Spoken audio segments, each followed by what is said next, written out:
Secretary of State. So, Mr Speaker, my initial glance at the Scottish budget that was announced yesterday suggests that there will still be significant uplifts in 2026 in terms of business rates across Scotland. That is a direct challenge to the claims that we've heard from the Scottish Government in terms of economic growth.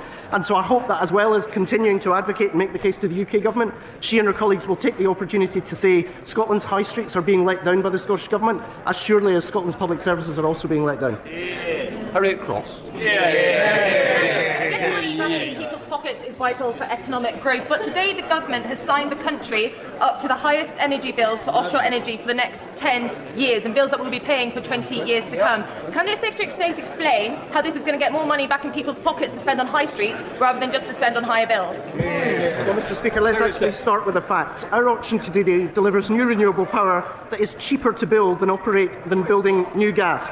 Let me give you the figures. Here are the key facts. The cost of building and operating new gas, £147 per megawatt hour. The strike price we agreed today, average of £91. That means the price of wind we've secured is 40% lower than the cost of building and operating new gas power plants. It's simply not true.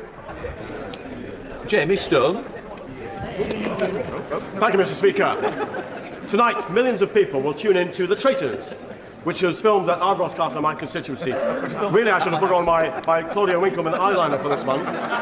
It's brought millions of pounds and jobs to the Highlands. So can I ask the Secretary of State what plans he has to encourage the screen industry to look at locations like Ardross Castle in Scotland? So firstly, Mr Speaker, I defer to my Cabinet colleague, the Secretary of State for Health, in terms of his expertise and knowledge when it comes to The Traitors. He made a powerful case on television that he had watched the series and I then had to catch up subsequently. I would simply say Ardross Castle is a fantastic advert for Scotland, not simply within the castle but the scenes around it. I was talking only yesterday to my colleague, the Member of Parliament for Stirling, about the huge potential for the film industry in Scotland, and we stand ready with our colleagues in DCMS to do whatever we can to support Screen in Scotland. Linda O'Hara. The Secretary of State talked about supporting economic growth in Scotland. Well, perhaps he should check in with the local authorities across the Highlands and Islands, who combined have received absolutely nothing from the UK Government's local growth fund. Life is tough enough for our rural communities, so this decision to exclude them from the local growth fund will only make things more difficult. So will he listen to the advice of the leader of Argyll Bute Council, Councillor Jim Lynch, who desperately seeks that he rethink this allocation? Secretary of State. Mr Speaker, I understand that the SNP's grievance machine doesn't run on facts, but let me introduce a few facts into the conversation.